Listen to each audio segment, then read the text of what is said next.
Good morning बच्चों, क्या हाल चाल आप सभी के। तो भाई एनटीए ने अपना काम कर दिया है। ठीक है। एनटीए काम था एग्जाम डेट बता देना, आपको आपको इन्फॉर्मेशन दे देना कि इतने तारीख को एग्जाम होने वाला है। अब आपके ऊपर है कि अब आप क्या करते हो, आप अपनी कमर कस लो।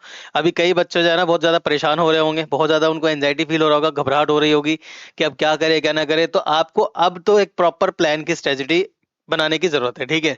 कि अब हम कैसे, मतलब ओवरऑल कितना टाइम बचा होगा, हद से ज्यादा ये तुम्हारा फैब भी गया। ठीक है। 15 डेज फैब बचा हुआ है, फिर उसके बाद मार्च, उसके बाद अप्रैल और मई में आपका एग्जाम ही है। ओवरऑल देखा जाए टोटल तो नहीं कुछ तो 60 to 70 डेज आपके पास है अभी भी। कहीं ना कहीं अभी भी तुम सेफ जोन में हो। ठीक है। इन द सेंस कि 60 दिन बहुत होते हैं, अभी भी तुम प्रॉपर तरीके से तैयारी करते हो ना, एक दो चैप्टर हर एक सब्जेक्ट के, मतलब बायो केमिस्ट्री फिजिक्स, दो दो चैप्टर एक एक दिन में भी निपटाते हो ना, तो ओवरऑल तुम्हारा 60 to 70 चैप्टर ही बचे हैं, क्योंकि बाकी तो ऑलमोस्ट डिलीट ही हो गया है। कितने सारे चैप्टर्स थे वो सब तो डिलीट ही हो गया है। तो यही टाइम है प्रॉपर तरीके से चलने का। अब बिल्कुल भी इधर उधर मत जाओ, बिल्कुल भी इधर उधर मत भागो, बिल्कुल सराउंडिंग में रहो, बाउंड्रिंग में रहो। ठीक है। विद इन द सिलेबस रहो। और सबसे ज्यादा मस्ट जो है ना, आपने बेशक पूरे साल बहुत क्वेश्चंस लगा लिए, हर बहुत क्वेश्चंस लगा लिए, बहुत मॉड्यूल पढ़ लिए, बहुत सारे टेस्ट दे दिए। देखो अब को क्या है ना, अब वेरिएबल नंबर ऑफ चैप्टर्स के मॉक टेस्ट देना स्टार्ट करो, पहली बात तो। दूसरी बात, पीवाई की उसको पकड़ लो कस के। ठीक है। सिर्फ और सिर्फ पीवाई को बार बार लगाते रहो। जितने भी 2015 के बाद के क्वेश्चन है, 15 के, 16 के, 17, 18, 19, 20, 21, 22 एंड 23, ये लेटेस्ट क्वेश्चन जितने भी 5-6 साल के हैं, उन सबको बार बार रिपीट करो। और ये देखो कि हर एक साल में किस तरह के कॉन्सेप्ट से, मतलब कौन कौन से कॉन्सेप्ट उठाए जा रहे हैं नीट के थ्रू, एग्जाम में क्वेश्चन पूछे जा रहे हैं, कौन कौन से टॉपिक को बार बार रिपीट किया जा रहा है, उन टॉपिक को अच्छे से तैयार कर लो। ठीक है। और अभी क्या है, वक्त ऐसा है, इवन मैं वैसे बता रहा हूँ जिन बच्चों के लिए, जो बच्चे ड्रॉपर है अभी, जो फ्रेशर है या फिर जो मतलब 12th के साथ अपीयर हो रहे हैं, खैर कोई बात नहीं होता, हैंडल कर लेंगे। लेकिन जो बच्चे ड्रॉप है, दो दो ड्रॉप, तीन तीन ड्रॉप ले चुके हैं, फिर भी सिलेक्शन रुक रहा है किसी पर्टिकुलर सब्जेक्ट से, तो तुम्हारी गलती क्या रहती है? गलती ये रहती है आउट ऑफ द सिलेबस चले जाते हो, मतलब इतना ज्यादा पढ़ लेते हो जिसका एग्जाम का कोई मतलब ही नहीं है। विद इन द सिलेबस रहना सीखो, पहली बात तो ये। ठीक है। और बाउंड्री क्रॉस मत करो। ओवरऑल पीवाई के उसके पैटर्न को समझो, कौन कौन से टॉपिक को एग्जामिनर रिपीट करता है बार बार, उस चीज को समझो। ठीक है। और क्वेश्चंस लगाओ जितना हो सके, क्वेश्चन से ही कॉन्सेप्ट बनाओ, क्वेश्चन से ही कॉन्सेप्ट बनाओ। अभी क्या है ना, कई बच्चे और भी नोट्स रगड़ रहे होंगे, नोट्स बनाने में लगे हुए होंगे। भाई नोट्स बनाने का टाइम नहीं है ये, क्वेश्चंस करने का टाइम है। जितना हो सके उतना न्यूमेरिकल करो, और न्यूमेरिकल से तरीके सीखो कि किस तरीके से न्यूमेरिकल को हम अटेम्प्ट करें। सिलेक्शन उस बच्चे का नहीं होता जिसको सारे क्वेश्चन आते हैं, सिलेक्शन उस बच्चे का होता है जिसकी स्पीड अच्छी होती है, जिसकी एक्यूरेसी अच्छी होती है, और जो टाइमली सॉल्व कर देता है क्वेश्चन को। और टाइमली किसी क्वेश्चन को सॉल्व तभी कर पाओगे जब आपके क्वेश्चंस, मतलब जितने भी क्वेश्चंस है ना, जब आपके क्वेश्चंस के ऊपर प्रैक्टिस होगी। मतलब कोई भी ऐसा क्वेश्चन नहीं एग्जाम में जो आया हो और आपके आंखों से ना गुजरा हो। ठीक है। यानी फिर से मैं बोल रहा हूँ, पीवाई को कम से कम 3 से 4 बार पीवाई को लगा लो, अभी भी वक्त है, बहुत ज्यादा टाइम है अभी भी। ठीक है। तो इन सब बातों को सोचते हुए ही मैं कॉन्सेप्ट फ्रॉम क्वेश्चन का सीरीज लेकर आया हूँ नीट के लिए, और सेपरेटली जेई के लिए भी। जेई के लिए अलग सेपरेट लेक्चर बनेगा और नीट के लिए अलग सेपरेट लेक्चर बनेगा। ठीक है। तो नीट का सबसे पहले 11th क्लास का पहला चैप्टर से स्टार्ट कर रहा हूं मैं। अब इन लेक्चर्स में जो भी 1 2 3 लेक्चर जो भी होने वाले हैं पर्टिकुलर चैप्टर के, तो कोई एक बाउंडेशन नहीं है कि इसमें हम इस टॉपिक को डिस्कस करें, इसमें हम उस टॉपिक को डिस्कस करें। 5 से 10 क्वेश्चन लेकर के आऊंगा मैं, और 5 से 10 क्वेश्चन में जो भी टॉपिक इंक्लूड होगा, जैसे एक पर्टिकुलर क्वेश्चन ले आया, इसमें जो भी टॉपिक इंक्लूड होगा उस टॉपिक को सॉल्व करा दूंगा, उस टॉपिक के बेसिस से बताऊंगा देखो क्वेश्चन ऐसे आया हुआ है।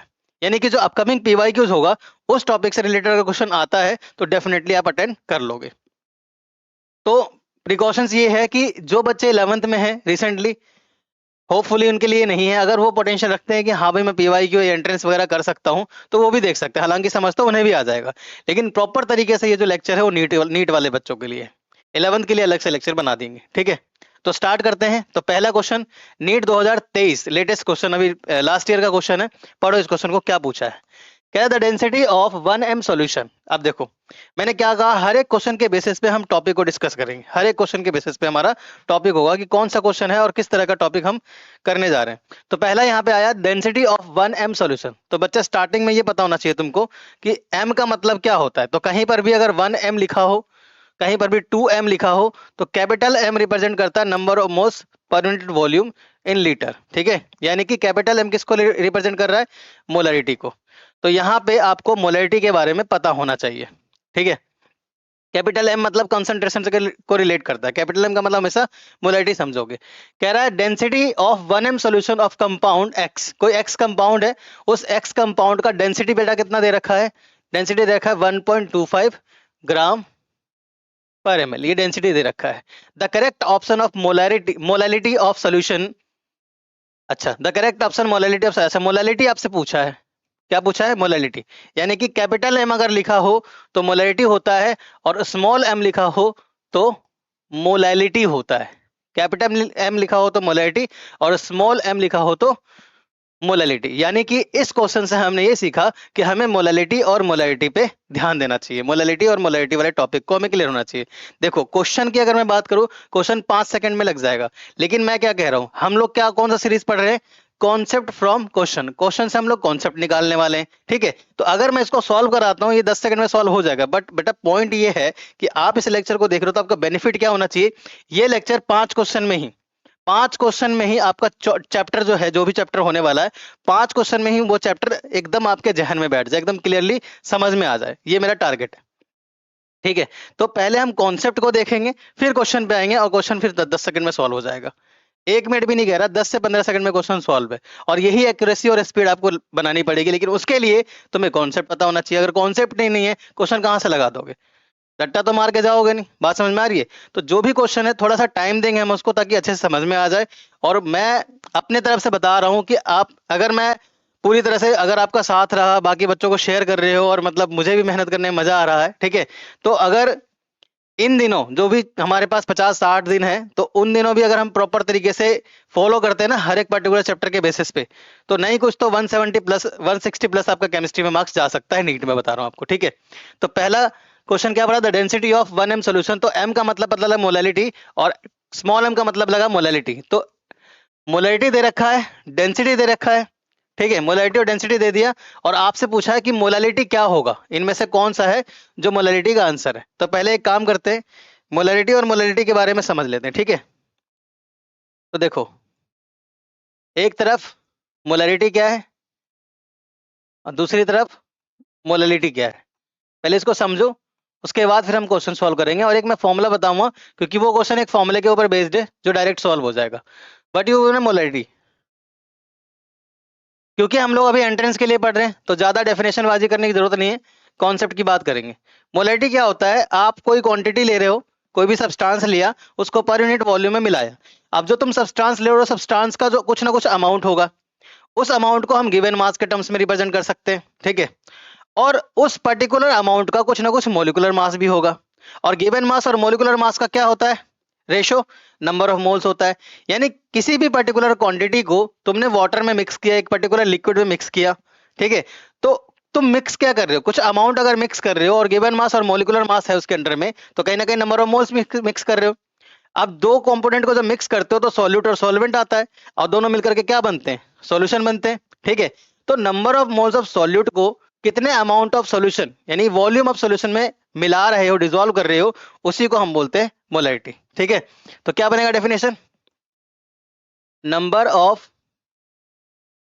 Moles of solute, number of moles of solute present in volume of solution, ठीक है, वॉल्यूम ऑफ सॉल्यूशन, इस बात का ध्यान रखोगे। मोलैलिटी को बेटा हम कैपिटल एम से रिप्रेजेंट करते हैं, क्या होता है, नंबर ऑफ मोल्स और पर यूनिट वॉल्यूम, वॉल्यूम अगर किस में हो, लीटर में हो। अगर वॉल्यूम ml में आ जाए तो number of moles, per unit volume, volume अगर ml में आ जाए तो यहाँ पे क्या लगा दोगे, 1000 लगा दोगे। ये बन जाएगा फॉर्मूला किसका, मोलैलिटी का, ठीक है। ये क्या इसका फॉर्मूला बन जाएगा, मोलैलिटी का। मोलैलिटी के अगर हम आगे बात करें, हमने क्या करना है, हमने क्या करना है, कॉन्सेप्ट फ्रॉम क्वेश्चन। तो मोलैलिटी की अगर हम आगे बात करें, तो मोलैलिटी और नंबर ऑफ मोल्स को अगर हम एक्सप्रेस करते हैं तो गिवन मास और मोलिकुलर मास, ठीक है। 1000 कब आएगा, जब वॉल्यूम किस में दे रखा हो, ml में दे रखा हो। दूसरा फॉर्मूला तुम्हारा ये बन गया, ठीक है। तीसरा फॉर्मूला, अगर एक से ज्यादा मोलैलिटी हो तो m1v1 इक्वल टू m2v2 का यूज करोगे, इस फॉर्मूले का भी आप ध्यान रखोगे। तीसरा फॉर्मूला, अगर मोलैलिटी मिक्सचर पूछा हो, मोलैलिटी मिक्सचर मतलब कई सारे कंपोनेंट को मिक्स कर दिया, ठीक है। सपोज दैट कि 10 ग्राम NaCl लिया, ठीक है, 20 ग्राम HCl लिया, ठीक है, और 30 ग्राम यूरिया लिया, तीनों को मिक्स कर दिया 2 लीटर वाटर में, 2 लीटर वाटर में 2 लीटर 2 लीटर 2 लीटर, है ना। तो ओवरऑल में से टोटल मोलरिटी कितनी होगी, मतलब एक कंटेनर है, एक कंटेनर में 3 कंपोनेंट को एक particular fixed amount of volume में मिक्स कर दिया, तो सबके मिलाकर के रिजल्टेंट मोलरिटी क्या होगा। तो रिजल्टेंट मोलरिटी भी पूछा जाता है एग्जाम में। तो रिजल्टेंट मोलरिटी का फॉर्मूला है M1V1 प्लस में M2V2 and so on MnVn, ठीक है, अपॉन में जो भी तुम वॉल्यूम ले रहे हो, V1 लो चाहे V2 low and so on Vn।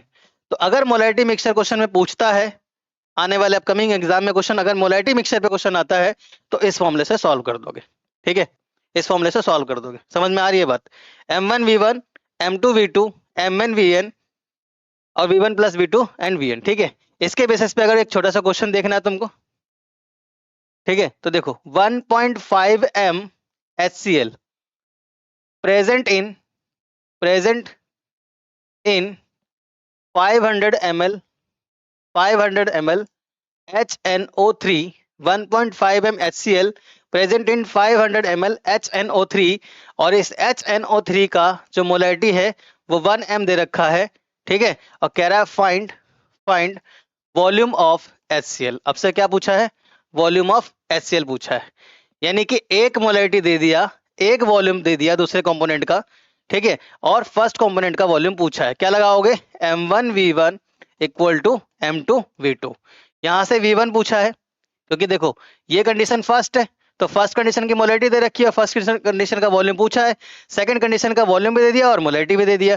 तो V1 अगर तुमको निकालना है तो M2V2 अपॉन में M1V1 आप कर दोगे। सो V1 is equal to M2 कितना है, 1 है, 1 M मतलब बताया था आपको मोलरिटी, और V2 कितना है बच्चों 500 है, और M1 कितना है बेटा, M1 1.5 है, ठीक है।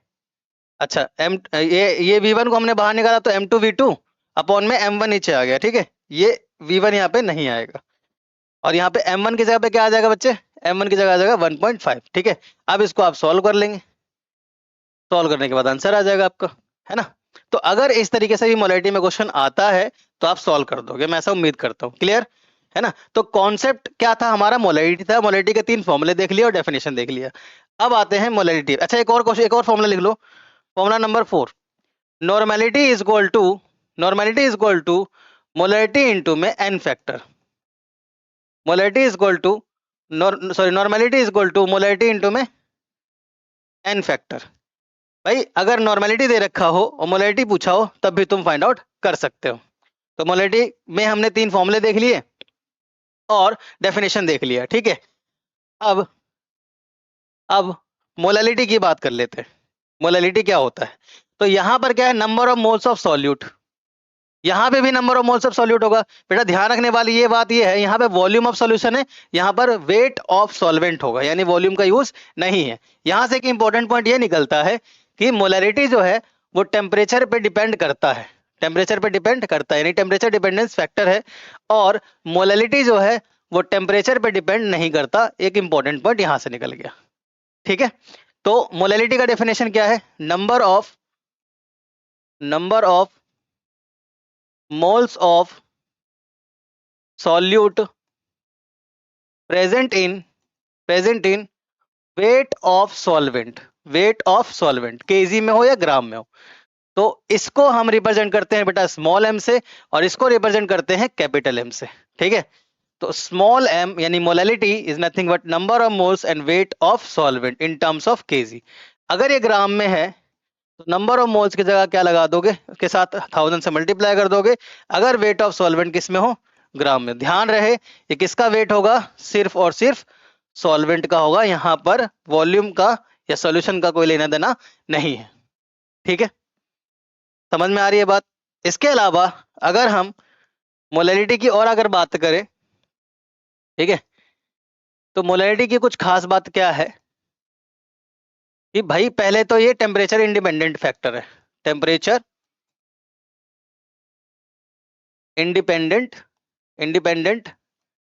फैक्टर, टेम्परेचर पे डिपेंड नहीं करता, ये बात ध्यान रखोगे, ठीक है। दूसरी बात, एक इंपॉर्टेंट फॉर्मूला बता रहा हूं जिसके बेसिस पे क्वेश्चन पूछा गया है। So molarity is equal to, एक फॉर्मूला याद रखोगे 1000, ठीक है, molarity not molarity is equal to 1000 into M molarity upon M, देखा ना, रट्टा मार लो इस फॉर्मूले को, बहुत इंपॉर्टेंट है। Molality is equal to 1000 into M m upon M 1000 into M density minus M फिर से molality into M molecular weight. भाई इसी फॉर्मूले पे जो क्वेश्चन है वो पूछा गया है बच्चों। देखो यहाँ पर m क्या है, m यहाँ पर है मोलैरिटी, यानी मोलैरिटी दे रखा हो और डेंसिटी दे रखा हो, मोलैरिटी दे रखा हो, डेंसिटी दे रखा हो, मॉलिक्यूलर मास दे रखा हो, मॉलिक्यूलर मास दे रखा हो, तो हम कैसे फाइंड आउट करें मोलैलिटी का वैल्यू। ध्यान से सुनना, मोलैलिटी का वैल्यू। इसी के बेस पे 2023 में क्वेश्चन बनाया गया। तो कितना इंपॉर्टेंट होता है किसी फॉर्मूले का ध्यान रखना, ठीक है, ये आपको समझ में आ जाएगा। क्लियर। अब आते हैं क्वेश्चन पे। कॉन्सेप्ट फ्रॉम क्वेश्चन, कॉन्सेप्ट हमने सीख लिया, क्वेश्चन पे आते हैं। अब कॉन्सेप्ट तो देख लिया, अगर डेंसिटी दे रखा है, मोलैलिटी फाइंड करो। डेंसिटी कितना है 1.25, ठीक है। Molecular mass of the compound 85, molecular weight कितना दे रखा है 85 दे रखा है। और क्या है, the density of 1m solution, यानी कि मोलैलिटी कितना दे रखा है 1m। अच्छा, मोलैलिटी का यूनिट क्या होता है मोल पर लीटर, और मोलैलिटी का यूनिट क्या होता है मोल पर केजी। तो ये भाई दो ऐसा यूनिट भी आप ध्यान रखेंगे, ठीक है। तो डेंसिटी का वैल्यू पुट करते हैं, मॉलिक्यूलर मास और मोलैलिटी, और आंसर फाइंड करते हैं। चलिए क्या है क्वेश्चन में, हमने देख लिया और हम करने जा रहे हैं सॉल्व। या तो यहाँ क्या क्या गिवन है हमको, डेंसिटी गिवन है 1.25, मोलैलिटी गिवन है 1m, ठीक है, और मोलैलिटी आपसे पूछा है, और मॉलिक्यूलर वेट कितना दे रखा है 85। क्लियर है, सारी वैल्यू को पुट कर दो। तो मोलैलिटी हमसे पूछा है 1000 इंटू में मोलैरिटी, मोलैरिटी का वैल्यू कितना है 1m है, रख दीजिए 1m, अपॉन में फिर से 1000, ठीक है, इंटू में डी स्टैंड्स फॉर डिस्टेंस नहीं, D stands for density 1.25, density कितना है 1.25, माइनस में ये क्या है मोलैरिटी, मोलैरिटी का वैल्यू 1, ये क्या है मॉलिक्यूलर मास, मॉलिक्यूलर मास का वैल्यू कितना दे रखा है 85। इसको सॉल्व कीजिए आंसर। अब एग्जामिनर को पता है कि तुम मेडिकल के स्टूडेंट हो, तुम्हें मैथ्स तो आती नहीं है, बट इतना तो आता ही है, 10th तक तो पढ़ के आए हो कि मैथ्स में पहले बोर्ड मास का यूज करोगे तभी आगे सॉल्व करोगे, है ना, बोर्ड मास। तो इसलिए क्वेश्चन दिया गया है ताकि भाई तुम गलत करो। अब यहाँ पे पहले मल्टीप्लाई होगा फिर सब्ट्रैक्ट होगा, तो मिस्टेक जो बच्चे करेंगे वो यहाँ करेंगे, क्या कर देंगे, हो सकता है कि इसको माइनस कर दे डायरेक्ट, लेकिन नहीं, पहले इन दोनों का मल्टीप्लाई होगा बेटा, फिर इससे माइनस होगा, और फिर ऊपर से वाले से कंपोनेंट से डिवाइड कर दोगे, आंसर आ जाएगा। तो m is equal to 1000 upon M दोनों को मल्टीप्लाई करोगे तो आ जाएगा 1250 माइनस 85, माइनस 85। 1250 को अगर माइनस करते हो 85 से कितना आंसर आएगा बताइए, 1250 को 85 में माइनस करोगे कितना आएगा, स्पेस, अब तो सॉल्व भी कर दो। मोलैलिटी हमें निकालना है, 1000 ऊपर है, 1250 नीचे है, माइनस में 85, इसके आगे सॉल्व करोगे तो m is equal to 1000 upon M this 1250 85 है, ठीक है बेटा, यहाँ 5 आ जाएगा, और 5 14 8 और 6 6 आ जाएगा, ठीक है, और यहाँ पे 1 1, तो ये आ जाएगा 1165। इसको सॉल्व करोगे तो मोलैलिटी 0.8 के आसपास आएगा, 0.8 के आसपास आएगा मोल पर केजी। ऑप्शन चेक करते हैं 0.8 के आसपास कौन सा ऑप्शन है, वही तुम्हारा आंसर हो जाएगा, ठीक है, वही तुम्हारा आंसर हो जाएगा 0.8, आंसर इज डी, ठीक है। तो देखो क्वेश्चन सॉल्व होने को तो हो गया, लेकिन इससे पहले तुम्हें पता होना चाहिए था भाई कि मोलैलिटी होता क्या है, क्योंकि हम क्या करने वाले हैं क्वेश्चन से ही कॉन्सेप्ट निकालने वाले हैं। अब बढ़ते हैं आगे नेक्स्ट क्वेश्चन पे, ठीक है, आ जाओ, देखो ये होता क्या है, क्योंकि हम क्या करने वाले हैं क्वेश्चन से ही कॉन्सेप्ट निकालने वाले हैं। अब बढ़ते हैं आगे नेक्स्ट क्वेश्चन पे, ठीक है, आ जाओ, देखो सिलेक्टेड क्वेश्चन है, सारे PYQs हैं, उससे हम कॉन्सेप्ट निकालने वाले हैं। अब आओ इस कॉन्सेप्ट पे,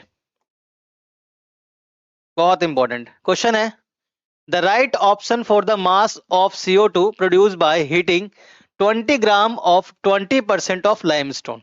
यहां पर बात किसकी हो रही है बेटा? लाइमस्टोन की। लाइमस्टोन क्या होता है? 10th क्लास से पढ़ते आए हो, भूलना मत, कैल्शियम कार्बोनेट लाइमस्टोन होता है। तो पहला चैलेंज तो ये था कि तुम्हें फॉर्मूला याद होना चाहिए था। अगर फॉर्मूला किसी बच्चे को याद नहीं है, वो बच्चा वैसे सिलेक्शन से आउट हो गया। दूसरा चैलेंज, अब यहाँ पे लाइमस्टोन है। लाइमस्टोन को पहले लैंग्वेज को समझो, क्या कह रहा है कि right option for the correct mass of CO2 produce. CO2 मास कितना प्रोड्यूस होगा अगर कैल्शियम कार्बोनेट को तुम क्या कर रहे हो? हीट कर रहे हो। कैल्शियम कार्बोनेट है और उसको तुमने हीट किया, ठीक है, तो टूटेगा कैल्शियम ऑक्साइड में और प्रोड्यूस होगा यहाँ पर CO2। तो तुम 10th क्लास में बैलेंसिंग वाला एक क्वेश्चन पढ़ते थे, याद है? तो वहां पर बैलेंस करके जस्ट छोड़ देते थे, लेकिन मोल कंसेप्ट में उसका अमाउंट तक निकाल रहे हो, उसका वैल्यू तक फाइंड कर रहे हो। तो ये जो क्वेश्चन है बेटा, ये क्वेश्चन बैलेंसिंग प्रॉब्लम से, या तो तुम बैलेंसिंग प्रॉब्लम इसको बोल लो, ठीक है। हमारा क्या सीरीज चल रहा है? Concept from question. तो कॉन्सेप्ट तो एक तो बैलेंसिंग प्रॉब्लम आ गया, या फिर ये कह लो कंबशन प्रॉब्लम, बात एक ही है, कंबशन प्रॉब्लम, ठीक है। या फिर ये कह लीजिए stoichiometric stoichiometric question numericals based on stoichiometric coefficient, या तो ये कह लीजिए, ठीक है। तो इन सब के बेसिस पे ही एक और टॉपिक बनाया जाता है, दैट इज LR प्रॉब्लम, जिसे हमको लिमिटिंग रिएजेंट प्रॉब्लम बोलते हैं। तो पहले हम कॉन्सेप्ट सीखेंगे, फिर क्वेश्चंस करेंगे। अब जिन बच्चों को अभी जैसे अपीयर हो रहा है एग्जाम के लिए, तो उनके लिए चैलेंज सबसे बड़ी बात ये थी कि लाइमस्टोन का फॉर्मूला याद होना चाहिए था, हीट करके कैसे रिएक्शन लिख रहे हैं वो पता होना चाहिए। क्या बोला है? 20 ग्राम ऑफ 20% प्योर लाइमस्टोन। इन्हें जो 20 ग्राम है ना, 20 ग्राम का भी कितने परसेंट? 20% को हीट किया जा रहा है, तो कितना CO2 बनेगा। तो पहले कंबशन बेस्ड पे कॉन्सेप्ट पढ़ते हैं, कॉन्सेप्ट के बेसिस पे हम क्वेश्चन करेंगे, ठीक है। चलिए, तो कॉन्सेप्ट को समझिए, क्योंकि देखो एक ही क्वेश्चन यहाँ पे आया, हो सकता है आगे बहुत क्वेश्चन आए, दो दो तीन तीन क्वेश्चन आ जाए, क्वेश्चन का बेस्ड अलग हो, है ना, तो क्या करोगे? तो उसके लिए पहले आपको क्या सीखना होगा? कॉन्सेप्ट। तो कॉन्सेप्ट क्या कहता है? कॉन्सेप्ट क्या कहता है, ध्यान से देखो। किसी भी तरह का रिएक्शन है, मान लो A to B type reaction है, ये कन्वर्ट होगा 2A प्लस में प्लस B में, है ना। इसका एग्जांपल मैं ले सकता हूं H2O। H2O को तुमने तोड़ दिया 2H प्लस, H2O नहीं, छोड़ो, कोई दूसरा एग्जांपल लेंगे। पहले एक तरीके से समझो। अब देखो यहाँ पे A to B type reaction ले लिया, सपोज दैट यहाँ पे 1 मोल दे रखा है, 1 मोल दे रखा है। अगर 1 मोल नहीं दिया होता तो इसका गिवन मास दिया होता, और गिवन मास होता और मोलिकुलर मास होता, तो हम यहाँ से number of moles find out कर लेते।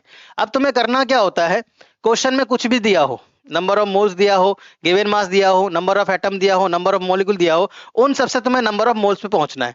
जैसे ही तुम मोल्स पे आ जाओगे, देखो पहले तो रिएक्शन लिखना है, रिएक्शन को बैलेंस करना है, अमाउंट कुछ भी दे रखा है उससे पहुंचना है नंबर ऑफ मोल्स तक।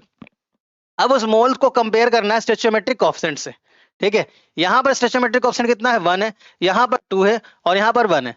जिसका फाइंड आउट करने के लिए बोल रखा है और जिसका तुम्हें पता है आंसर, उन दोनों को कंपेयर करना है, इस बात का ध्यान रखना।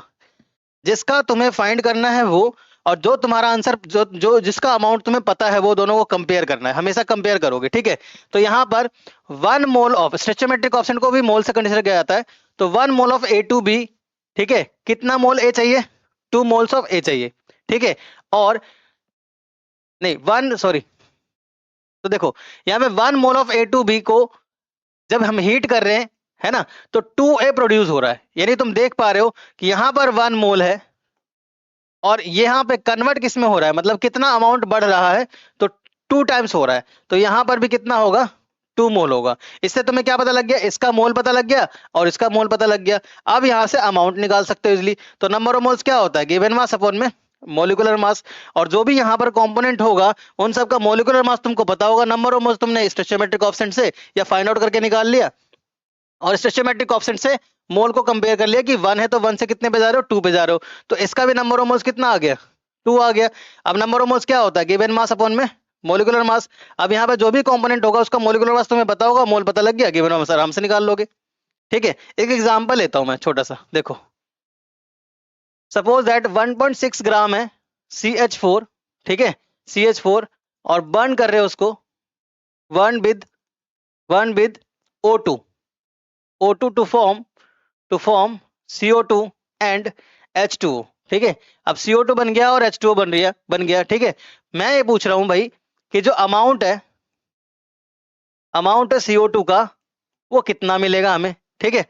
अमाउंट ऑफ CO2 कितना प्रोड्यूस होगा, क्या करना है, पहले क्वेश्चन लिखोगे, क्वेश्चन का रिएक्शन। तो CH4 प्लस में 2O2 टू फॉर्म CO2 और यहाँ पर 2H2O। रिएक्शन लिखने के साथ साथ तुमने बैलेंस कर दिया। बैलेंस करने से एक काम आसान हो गया तुम्हारा कि यहाँ स्टोइचोमेट्रिक कोएफिशिएंट तुमको मिल गया। यहाँ स्टोइचोमेट्रिक कोएफिशिएंट कितना है 1, यहाँ पे कितना है 2, यहाँ पर 2 है, यहाँ पर भी कितना है 1 है और यहाँ पर भी कितना है 2 है, क्योंकि सवाल क्या है कंपेयर करना है तुमको। अब मैंने क्या बोला कि कुछ भी दे रखा हो पहले molecular number of moles find out करो। क्या दे रखा है यहाँ पे 1.6 ग्राम CH4, ठीक है। तो यहाँ पर 1.6 ग्राम CH4 है, तो पहले नंबर ऑफ मोल्स निकालो। क्या होता है given mass upon M molecular mass.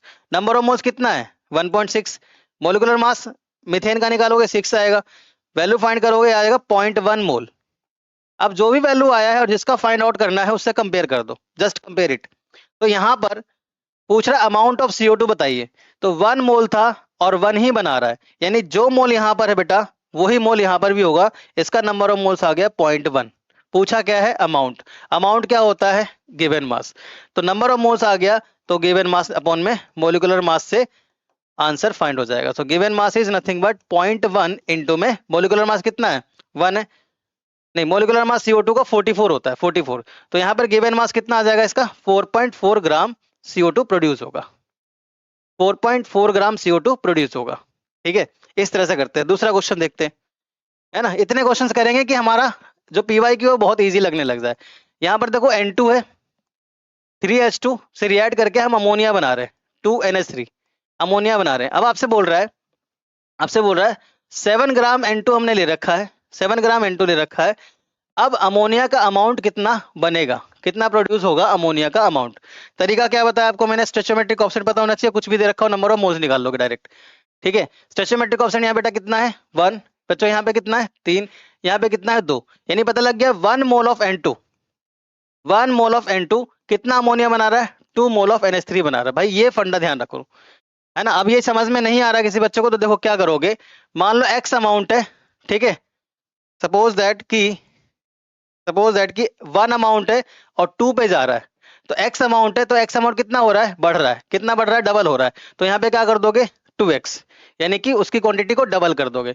Suppose that कि 2 अमाउंट है और 2 से कितने पे जा रहा है 1 पे जा रहा है, तो यानी कि X अमाउंट जो है ना वो आधे पे जा रहा है, हाफ पे जा रहा है, तो इसको क्या कर दोगे x/2 कर दोगे। यानी कि यहां पर ध्यान रखोगे जब आप छोटे से बड़े पे जाते हो तो मल्टीप्लाई करते हो, छोटे से बड़े पे जाते हो तो मल्टीप्लाई करते हो, और बड़े से छोटे पे जाते हो तो जो इधर वैल्यू दिखेगा ना उसको आप डिवाइड करते हो। इस चीज का ध्यान रखो। ये मैंने इसलिए बताया है कि अगर इस तरह से दे दे, मान लो 3 से किस पे जा रहा है 2 पे, तो क्या बैलेंसिंग बनेगा। अब इस पे क्या करोगे, देखो जब तुम छोटे से बड़े पे गए थे तो x को बड़ी वैल्यू से मल्टीप्लाई किया था, जब बड़े से छोटे पे गए थे तो उस x को जो बड़ी वैल्यू है उससे क्या किया था डिवाइड किया था। यानी 3 से अगर 2 पे जा रहे हो तो किस पे जा रहे हो, बड़े से छोटे पे जा रहे हो, छोटे से बड़े पे जा रहे हो, बड़े से छोटे पे जा रहे हो, यानी कि 2 से 1 पे जा रहे हो। तो अगर यहाँ पर x अमाउंट है बच्चे, तो जो x अमाउंट है तो ये बड़ी वाली वैल्यू देखो क्या हो गया था पे डिवाइड हो गया, तो ऐसे ही बड़ी वाली डिवाइड हो जाएगा, तो x डिवाइडेड बाई 3 इंटू में 2। तो ये बैलेंसिंग का क्वेश्चन है, ठीक है। और बहुत क्वेश्चन हर एक एग्जाम में इसके बेस पे क्वेश्चन आता है। हम जो पढ़ रहे हैं यहाँ पे कॉन्सेप्ट फ्रॉम क्वेश्चन, कह रहा हूँ हर एक पर्टिकुलर लेक्चर में आप कुछ ना कुछ सीख के जाओगे और डेफिनेटली क्वेश्चन इजीली लगने लग जाएगा, ठीक है, चाहे किसी भी चैप्टर का हो। तो धैर्य बना के रखो। अब यहाँ पर 7 ग्राम N2 दिया था और पूछा क्या है amount of NH3 produce, amount of NH3 produce. देखो चुटकी में क्या सॉल्व होता है, कुछ भी दे रखा हो नंबर ऑफ मोल्स निकाल रहा हूँ, तो भाई गिवन मास दे रखा है, तो 7 upon M molecular mass of N2 is nothing but 28, 7 come 7, 7 Chowk 28, number of moles कितना आ गया 1/4, 1/4 बोले तो नंबर ऑफ मोल्स 0.25। ये कुछ रेशो में जो नंबर्स है उसको ध्यान रखो कि किसको डिवाइड करने पे कितना आता है, इससे भी तुम्हारा आसान हो जाता है सॉल्व करना। तो 0.25 आ गया यहाँ पे, ठीक है। अब मैंने क्या बोला स्टोइचोमेट्रिक कोएफिशिएंट को कंपेयर करो, जिसका पता है वो, जिसको फाइंड करना हो, तो 1 से कितने पे जा रहे हो 2 पे जा रहे हो, यानी नंबर ऑफ मोल्स यहाँ पे क्या होने वाला है डबल होने वाला है, ठीक है। 1 mole of N2 required 2 mole of NH3, या 1 mole of N2 produce 2 mole of NH3, यानी कि 0.25 जो है उसका डबल अमाउंट प्रोड्यूस करेगा, 0.25 जो उसका डबल अमाउंट प्रोड्यूस करेगा। ये गलती से हो गया, 1 मिनट इसको सही कर दूं। समझ में आ रही है बात, 1/4 यानी कि 0.25 25। अब यहाँ पे तुम्हें ये पता लग गया कि इसका अमाउंट डबल हो रहा है, यानी कि नंबर ऑफ मोल्स यहाँ पे क्या हो रहा है 0.25 इंटू में 2, सो नंबर ऑफ मोल्स आ जाएगा 0.5। पूछा क्या है अमाउंट, नंबर ऑफ मोल्स क्या होता है बच्चे, given mass upon M molecular mass is equal to 0.5। ठीक है, चलिए मैंने क्या बोला कि जो भी है ना यहाँ पे अमाउंट तो पता ही होगा, क्योंकि मोलिकुलर जैसे ही कंपाउंड पता लग गया उसका मोलिकुलर मास पता लग जाएगा। तो NH3 का मास निकालिए, नाइट्रोजन का 14 और प्लस में हाइड्रोजन का 3, 17। तो अमाउंट पूछा ही नहीं कि गिवन मास 0.5 इंटू में मोलिकुलर मास यानी कि 17, 17 पंजे कितना होता है 17 5 जा, तो 17 5, 5 7 35, 5 और 3 8, ठीक है 85, और पॉइंट है तो 8.5 ग्राम आ गया बच्चा। देखो कितना टाइम लगा, 8.5 ग्राम। देख क्या हो रहा है, 8.5 ग्राम। समझ आ रहा है, कॉन्सेप्ट फ्रॉम क्वेश्चन। अभी हम उस क्वेश्चन पे अभी तक नहीं गए, लेकिन हमने 2-3 क्वेश्चन सॉल्व कर लिया है ना, यही तो हम करने वाले हैं यहाँ पे। नेक्स्ट क्वेश्चन एक वॉल्यूम के टर्म्स में कराता हूँ आपको। देखो क्वेश्चन है, H2 है प्लस में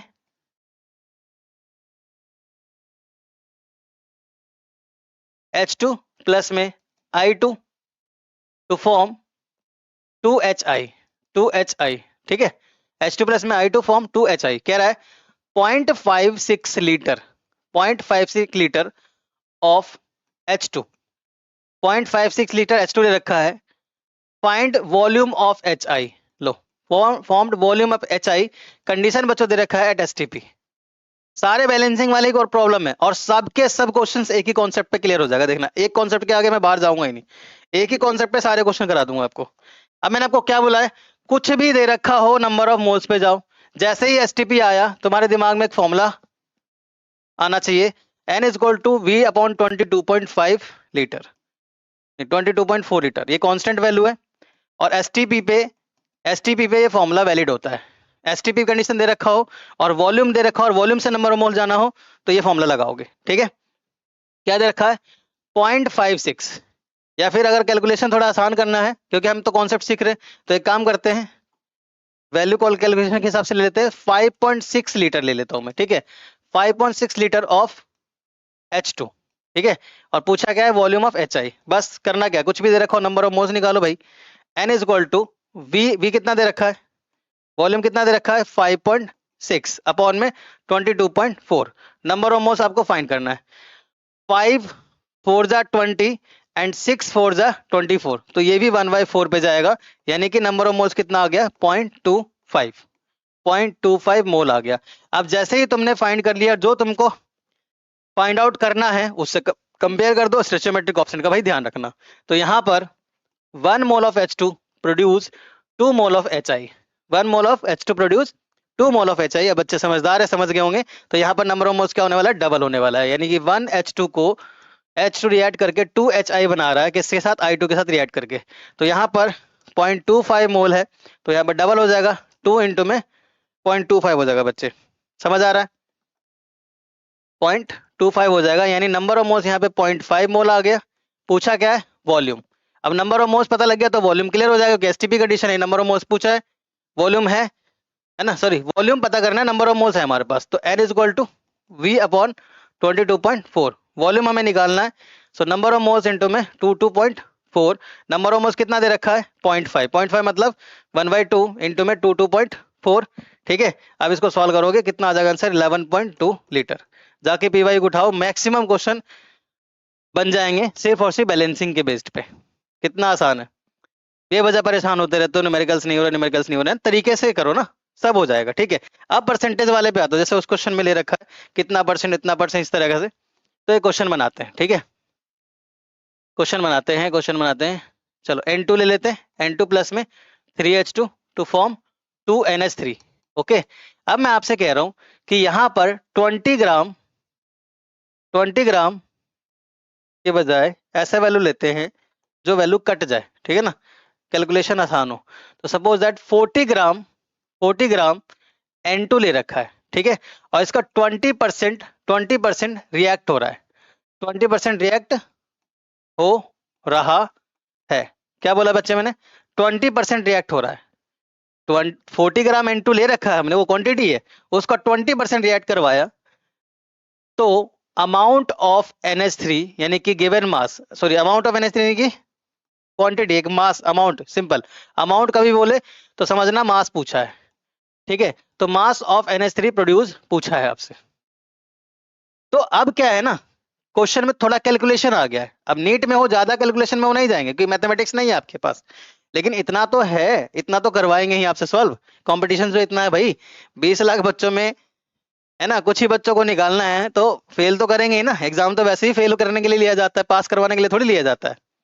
तो इतना कैलकुलेशन आपको आना चाहिए। तो 20% रिएक्ट हो रहा है, यानी कि 40 का 20%, परसेंट हटाइए, 100 लगाइए, 0 से 0, ठीक है।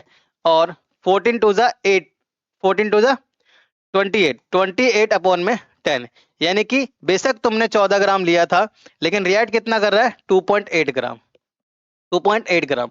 यही क्वेश्चन सॉल्व हो गया। अब कुछ भी दे रखा हो, क्या निकालना है, नंबर ऑफ मोल्स। अब तुमने क्या निकाल लिया यहाँ पे, गिवन मास निकाल लिया।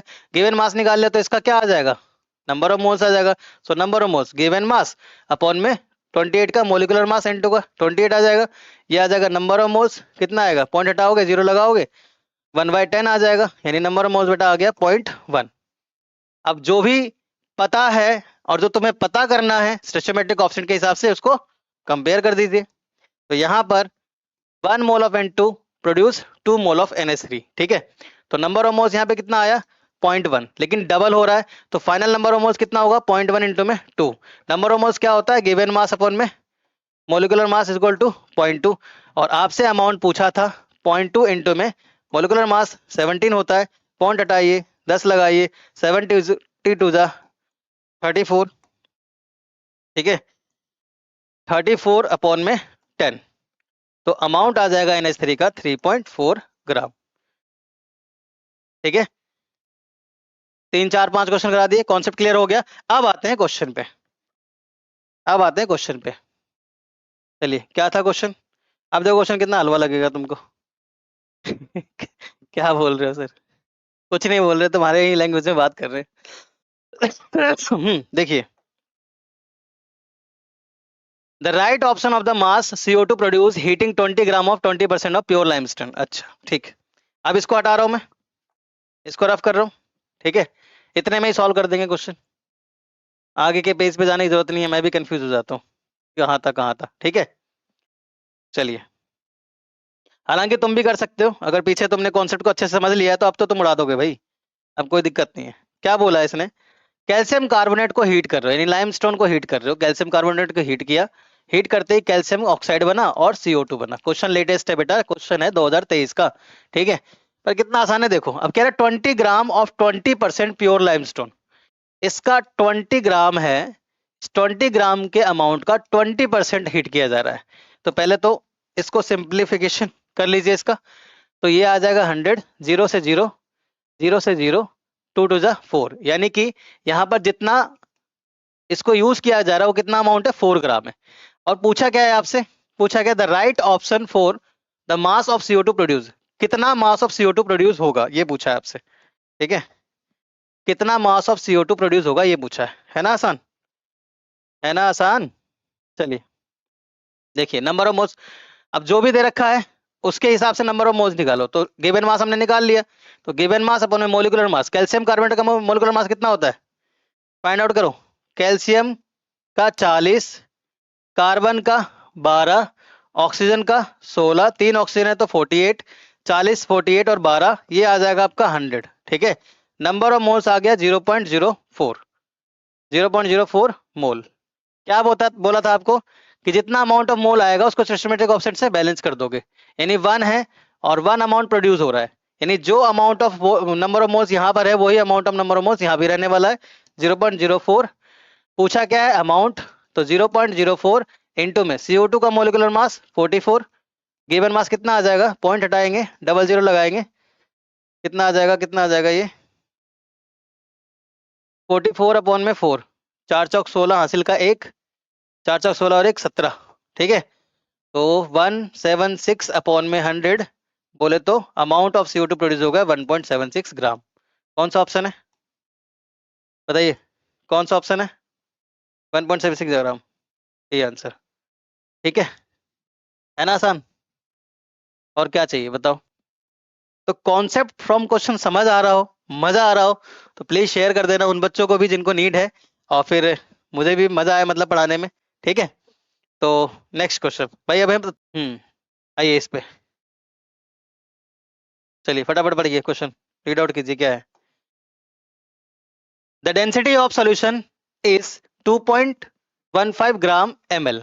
डेंसिटी ऑफ सॉल्यूशन दे रखा है 2.15 ग्राम पर ml। देन मास ऑफ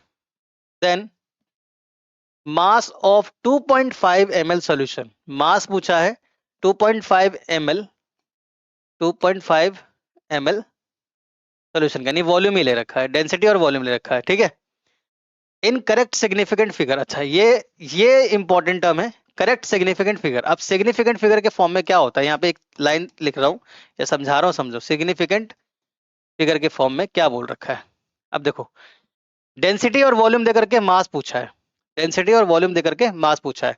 अब डेंसिटी का जो फॉर्मूला होता है वो मास बाय वॉल्यूम होता है, तो mass is equal to density into M volume.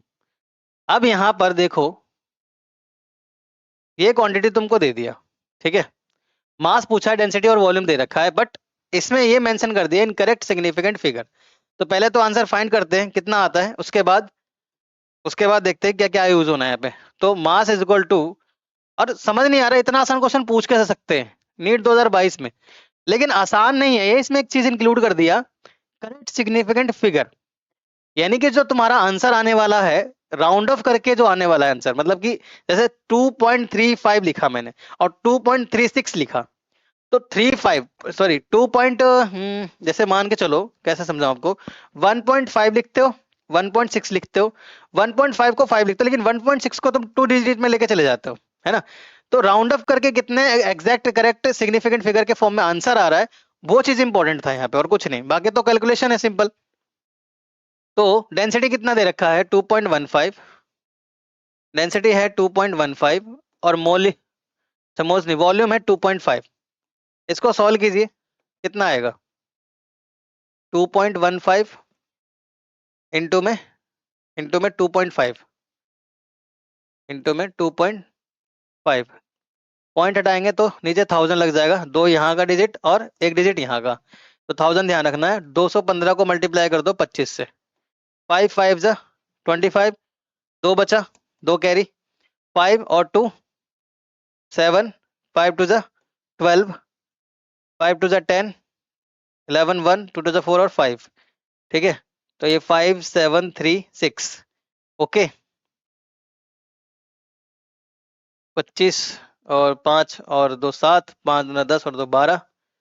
ठीक है, 5 10, दो दो एकम दो और 3 आएगा यहाँ पे, और दो, 2 2 जा 4 आएगा यहाँ पे। ठीक है ना, इसलिए मैं ऐसे कैलकुलेट करता हूँ, मुझे पता है ना मेरी कैलकुलेशन में मैं महान हूँ। 5 7 5 और ये 5, ठीक है, और 3 डिजिट के बाद 0 लगा दीजिए, तो 5.575, 5.575। अब इसको हम कैसे लिख सकते हैं, इसको हम 5.575 को 5.57 को हम डायरेक्ट 5.6 के आसपास आंसर लिख सकते हैं। ठीक है, और 5.6 के आसपास आंसर लिखते हैं तो इसने पूछा क्या है, आंसर तो पूछा है लेकिन करेक्ट सिग्निफिकेंट फिगर के फॉर्म में पूछा है, और सिग्निफिकेंट फिगर कितना आ रहा है, 2 आ रहा है। तो इसमें सिग्निफिकेंट फिगर कितना है बच्चे, 4 है। इसमें सिग्निफिकेंट फिगर कितना है, इसमें भी 4 है। ठीक है, क्योंकि ये जो वैल्यू है ना, ये 10⁻³ जो लिखा हुआ 0.001 है, और इसका सिग्निफिकेंट फिगर कितना है, 1 है, तो 1 से मल्टीप्लाई इसको करोगे तो 1 ही आना, मतलब वैल्यू वही आना है, तो इसमें कोई सिग्निफिकेंट का रोल नहीं है। समझ रहे हो नीट का मतलब माइंडसेट, समझ रहे हो एग्जामिनर का, क्वेश्चन सॉल्व नहीं करवा रहा तुमसे, कैलकुलेट तो तुम कर ही लोगे, सिग्निफिकेंट फिगर भी ऐड कर दिया इस क्वेश्चन में। एग्जामिनर का माइंड पढ़ो, ठीक है, क्या चाहता है वो। तो यहाँ पर देखो 4 सिग्निफिकेंट फिगर, यहाँ भी 4 सिग्निफिकेंट फिगर है, यहाँ 3 सिग्निफिकेंट फिगर है, इसने पूछा है करेक्ट सिग्निफिकेंट फिगर के फॉर्म में आंसर बताइए। ठीक है, अब यह देखो 5.575 है या 3.75 है, तो ये भी आंसर नहीं होगा। तो सिग्निफिकेंट फिगर राउंड ऑफ करके अगर 2 आ रहा है, और 2 सिग्निफिकेंट फिगर का आंसर तो एक ही है, and that is C. Check करते हैं आंसर सही है ना।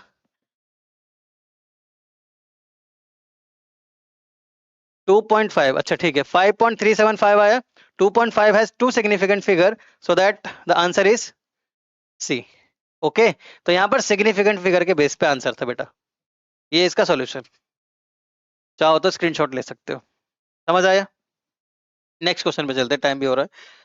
3 क्वेश्चन और इतने सारे कॉन्सेप्ट।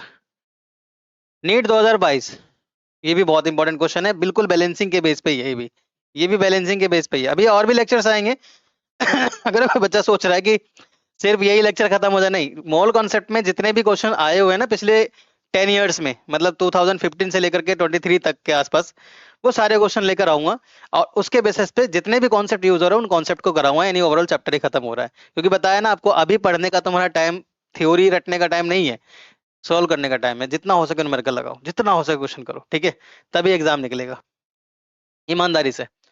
अब क्या पूछा है, what mass of 95% pure calcium carbonate. अच्छा भाई, यहाँ पर कैल्शियम कार्बोनेट ले रखा है, कैल्शियम कार्बोनेट ले रखा है, will be required to neutralise 50 ml of 0.5 HCl। अच्छा, इन्होंने रिएक्शन लिख रखा है, पहले समझिए ध्यान से, बहुत इंपॉर्टेंट क्वेश्चन है। और ये क्वेश्चन मैं थोड़ा सा, इसको मैं डिफिकल्टी, जैसे अगर बोलते हैं ना कि लो लेवल एग्जाम था, मीडियम लेवल था या हायर लेवल था, तो ज्यादा डिफिकल्टी तो नहीं कह सकते, लेकिन हाँ मीडियम कैटेगरी में रख सकते हैं इस क्वेश्चन को। ज्यादा डिफिकल्टी नहीं है कि नीट वाले बच्चों को इतना तो आना ही चाहिए, ठीक है। और जो अभी मैंने बैलेंसिंग का जो कॉन्सेप्ट कराया था, देखो एग्जैक्ट उसी के कॉन्सेप्ट पे है, ठीक है, तो ध्यान से समझना। मीडियम लेवल पे कह सकते हैं इस क्वेश्चन को, हायर लेवल नहीं है। बच्चे चिल्लाने लगता है क्वेश्चन बहुत टफ था, कुछ टफ नहीं है, देखो कितना आसान है क्वेश्चन, बस थोड़ा सा बेटा क्या कैलकुलेशन है यहाँ पे, ठीक है। चलिए देखिए, कैल्शियम, अच्छा पहले एक काम करते हैं, वो लिख लेते हैं, इक्वेशन लिख लेते हैं। कैल्शियम कार्बोनेट, ध्यान से समझो और कोई जल्दबाजी नहीं है, कैल्शियम कार्बोनेट है, ठीक है, आराम से बिल्कुल। 2HCl है, मतलब ये क्वेश्चन समझ आना चाहिए आपको इतने इजिली वे में, मतलब आराम आराम से समझो, कोई बढ़ाने की जरूरत नहीं है, स्पीड में करने की जरूरत नहीं है, जब तक तुम्हें समझना है। कैल्शियम का क्लोराइड लिख दिया, और CO2 है, और 2H2 है, ये हमने लिख दिया, दिख तो रहा है ना, हाँ ये हमने लिख दिया इक्वेशन। अब ध्यान से समझिए, क्वेश्चन में पूछा क्या है, what mass of 95% pure calcium carbonate will be required, यानी कि 95% प्योर प्योर कैल्शियम कार्बोनेट है, उसका कितना मास की जरूरत है, मतलब कितना अमाउंट ऑफ मास का रिक्वायरमेंट है। ध्यान से सुनना, 95% प्योर कैल्शियम कार्बोनेट का जो अमाउंट है कैल्शियम कार्बोनेट का, उसमें कैल्शियम कार्बोनेट का मास कितना नीड है, कितने अमाउंट ऑफ कैल्शियम कार्बोनेट की जरूरत है, क्या करने के लिए, क्या करने के लिए, to neutralise 50 ml of 0.5 m HCl, यानी कि to neutralise to neutralise 50 ml, यानी कि वॉल्यूम ऑफ HCl दे रखा है कितना, 50 ml, ठीक है, और मोलैरिटी दे रखा है 0.5 m HCl। इसको न्यूट्रलाइज करना है, और इस HCl को न्यूट्रलाइज करने के लिए कितने मास ऑफ कैल्शियम कार्बोनेट की जरूरत है। अगर 95% प्योर कैल्शियम कार्बोनेट हमने ले रखा है, तो ये क्वेश्चन समझ आया। To neutralise HCl, to neutralise HCl 50 ml volume लग रहा है, ठीक है, 50 ml का वॉल्यूम लग रहा है, और 0.5 मोलैरिटी है, तो कितना मास की जरूरत है, ये है क्वेश्चन। अब हम क्या करते थे, एक पर्टिकुलर रिएक्टेंट को रिएक्टेंट से रिएक्ट करके प्रोडक्ट बनाते थे, रिएक्टेंट के बेसिस पे प्रोडक्ट का अमाउंट पूछ रहा था। इसने क्या पूछ लिया, रिएक्टेंट में ही रिएक्टेंट की कितनी ज्यादा नीड है, कितना अमाउंट की जरूरत है, ये पूछ लिया। इसके बेसिस पे क्या क्वेश्चन करा दो छोटा सा, या डायरेक्ट इसको सॉल्व करो, बताओ। इसकी डायरेक्ट इसको सॉल्व करते हैं ना, टाइम ज्यादा हो रहा है। तो देखो मैंने क्या कहा है भाई, कुछ भी दे रखा हो, कुछ भी दे रखा हो, सबसे पहले नंबर ऑफ मोल्स निकालो। तो यहाँ पर तुम्हें वॉल्यूम दे रखा है और मोलैरिटी दे रखा है, तो मोलैरिटी और वॉल्यूम से नंबर ऑफ मोल्स पे कैसे जा सकते हो, number of molarity is equal to number of moles per unit volume. Volume अगर बेटा ml में हो तो क्या ध्यान रखोगे, ऊपर आ जाएगा 1000, ये बताया था मैंने आपको। सो मोलैरिटी हमें दे रखा है, हमें चाहिए नंबर ऑफ मोल्स। तो नंबर ऑफ मोल्स हम कैसे निकाल सकते हैं, यहाँ पे नंबर ऑफ मोल्स को बाहर निकालो, मोलैरिटी को वॉल्यूम से मल्टीप्लाई करो, 1000 को नीचे भेजो, और सॉल्व करके नंबर ऑफ मोल्स निकालो। फटाफट वीडियो को पॉज करो, सॉल्व करो जल्दी से, ईमानदारी से, मैं देख रहा हूँ। मोलैरिटी कितना है, 0.5 है, लीजिए पुट कर दिया। वॉल्यूम कितना है 50 है, पुट कर दिया। नीचे क्या है 1000, सोल्व कीजिए इसको। 0 से 0 गया बच्चे, यहाँ पर एक और 0 आ गया, 1000 का 1000 ही रह गया, ऊपर आ गया 5 5 जा 25, नीचे आ गया 1000। ठीक है, ये जाएगा 1/40 पे, 1/40। ठीक है, यानी कि नंबर ऑफ मोल्स कितना आ गया 1/40 आ गया यहाँ पे नंबर ऑफ मोल्स। एन कितना आ गया नंबर ऑफ मोल्स 1/40। क्या बताया आपको मैंने, जो आपको पता है, जो आपको निकालना है उससे कंपेयर कर दो।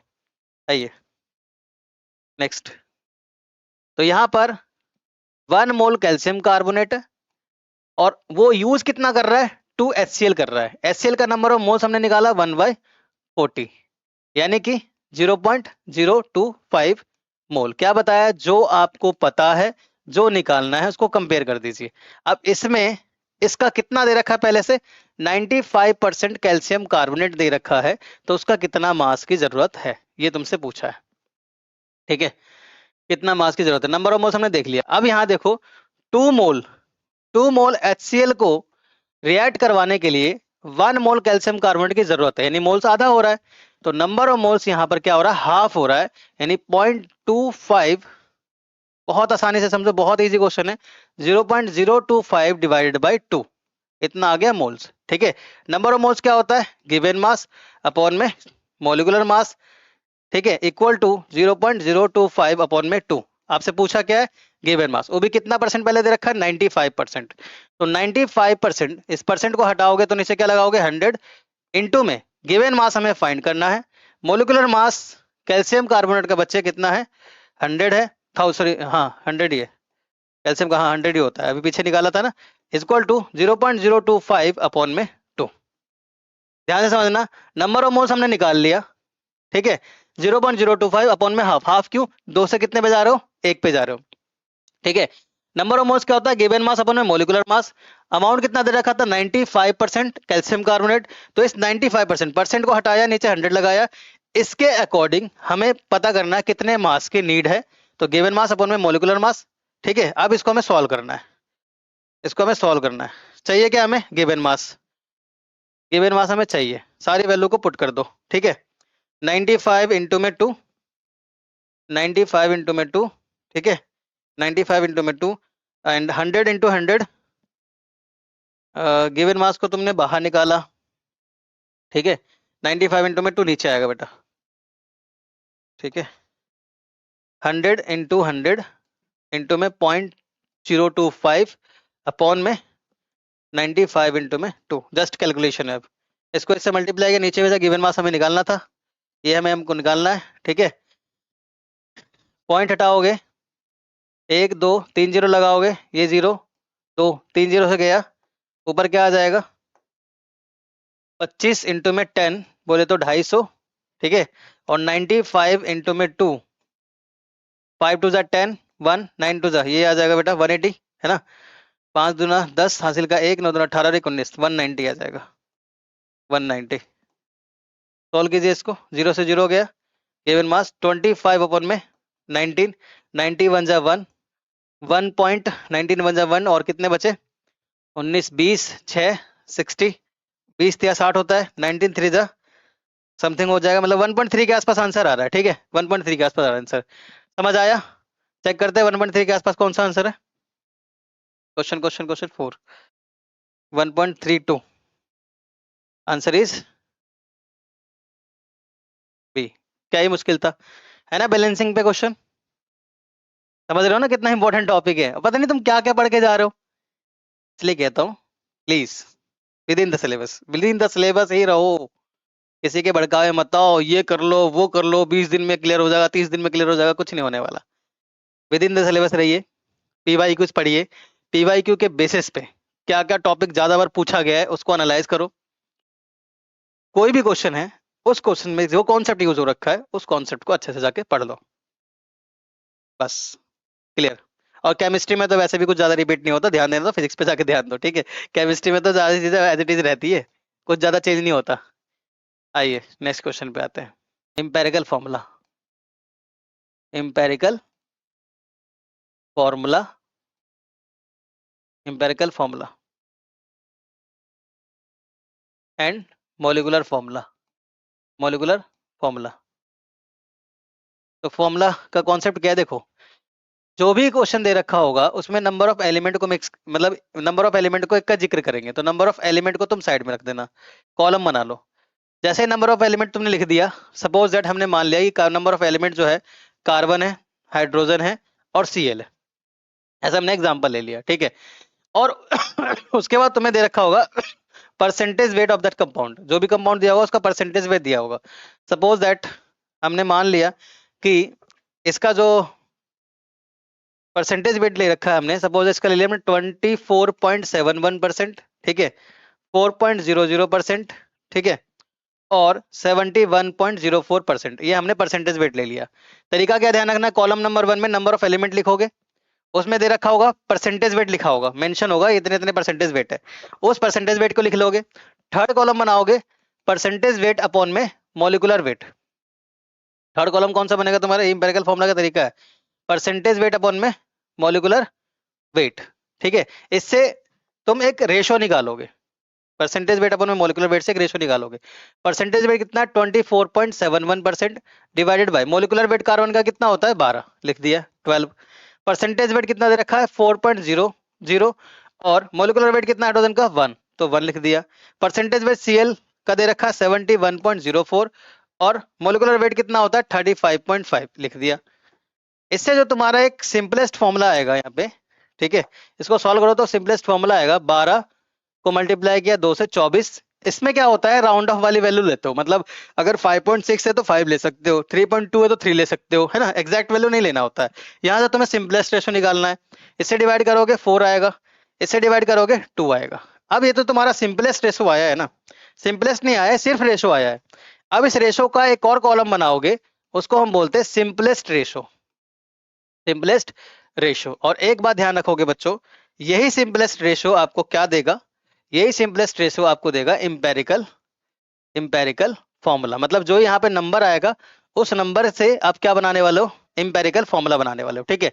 तो यहाँ पर करते कैसे, सिंपलेस्ट रेशो कैसे निकालोगे, इनमें सेलेक्ट करोगे सबसे स्मॉलर वैल्यू कौन सी है, और सबसे छोटी वाली वैल्यू को सबसे डिवाइड करोगे, गिवन जो छोटी वैल्यू है उसको उससे भी डिवाइड करोगे, ठीक है। तो सबसे छोटी वैल्यू कौन सी है, 2 है, तो यहाँ पर 2 को डिवाइड किया 2 से कितना आया 1, 4 को डिवाइड किया 2 से कितना आया 2, और 2 को डिवाइड किया 2 से कितना आया 1 आया।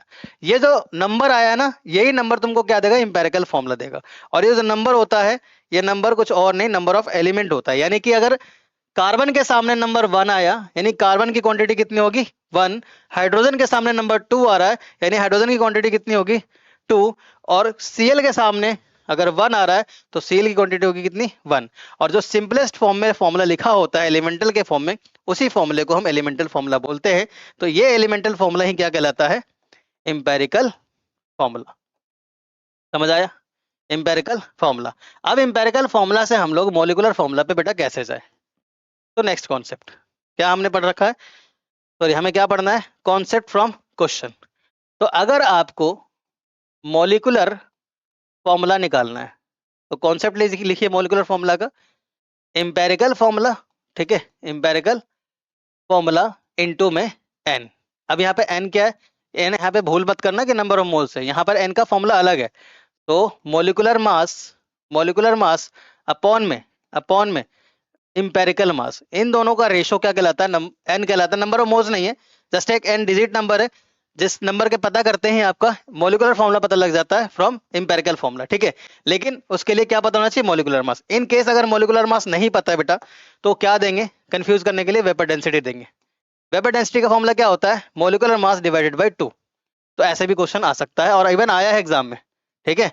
तो मॉलिक्यूलर मास तुम यहाँ से निकाल लोगे, वेपर डेंसिटी मल्टीप्लाई बाय 2, इससे मॉलिक्यूलर मास निकाल लोगे और इस मॉलिक्यूलर मास को यहाँ पुट कर दोगे। और इंपेरिकल मास कैसे निकलेगा, ये तरीका है इंपेरिकल फॉर्मूला निकालने का, इससे तुम इंपेरिकल फॉर्मूला निकालो, इंपेरिकल फॉर्मूला से मॉलिक्यूलर फॉर्मूला निकाल लोगे, ठीक है।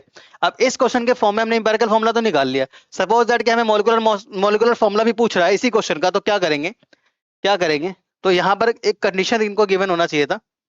सपोज दैट मैं दे देता हूँ, गिवन मॉलिक्यूलर या molar, given molar mass is 98, ठीक है, मोलर मास इज 98 और हम क्या निकाल रहे हैं, मोलिकुलर फॉर्मूला अभी वाले क्वेश्चन का।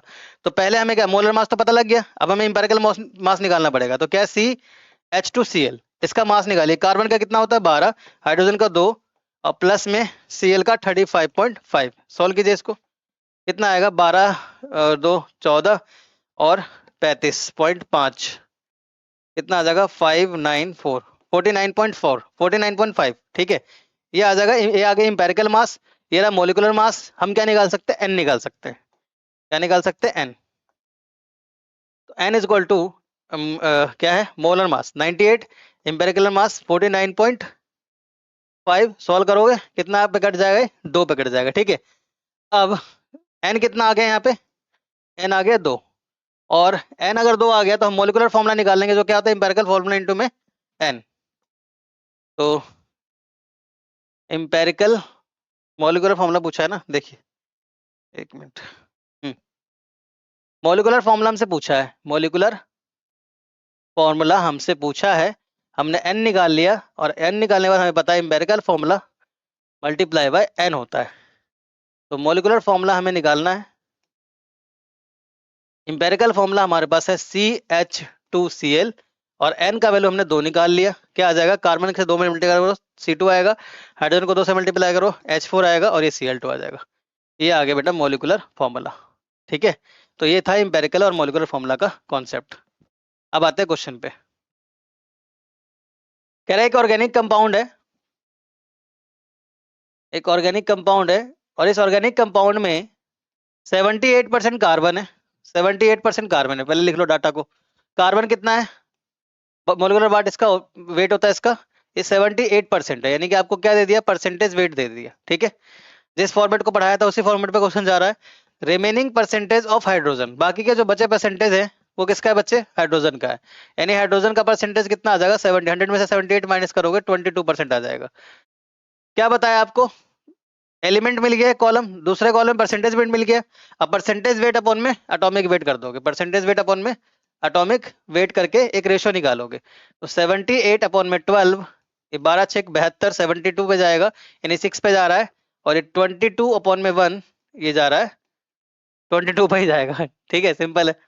तो अब यहाँ पर क्या है, जब ये रेशियो निकलता है, इसके बाद एक सिंपलेस्ट रेशियो जाते हैं, उसमें क्या करते हो, उसमें क्या करते हो आप, उसमें जो भी वैल्यू आएगा उसमें सबसे छोटी वैल्यू देखोगे, तो छोटी वैल्यू यही है, और उसको डिवाइड करते हो सबसे, उससे भी। तो 12 22 अपॉन में 6, ये जाएगा 1 पे, और ये 6 3 18 6 चौक 24, यानी 3.3 के आसपास ये जाएगा, है ना। और 3.3 का नंबर अगर लेते हो राउंड ऑफ करके तो 3 लोगे, 4 पे नहीं जाओगे, है ना। और ये 1 आएगा, यानी कार्बन का क्वांटिटी कितना है 1 है, और हाइड्रोजन का क्वांटिटी कितना है 3 है। तो इंपेरिकल फॉर्मूला तुम्हारा क्या निकल गया, CH3 निकल गया। ऑप्शन है डी। तो इस तरह से सॉल्व करते हो। ठीक है, समझ आ रहा है। तो सेशन को लाइक करो, शेयर करो, जो भी नीड है, जिनको भी बच्चों को भी नीड है उन तक ये पहुंचाओ। ठीक है, और कमेंट जरूर करना कैसा लगा लेक्चर। चलो बात करते हैं, अब नेक्स्ट क्लास में मिलेंगे आपको नए, मतलब अभी मोल कंसेप्ट ही चलेगा, उसके बाद फिर दूसरा चैप्टर लेके आएंगे। फिर कमेंट कर सकते हो कौन सा चैप्टर में ज्यादा डर लग रहा है, ज्यादा दिक्कत कौन से चैप्टर में, उसको भी हम आसान बनाएंगे।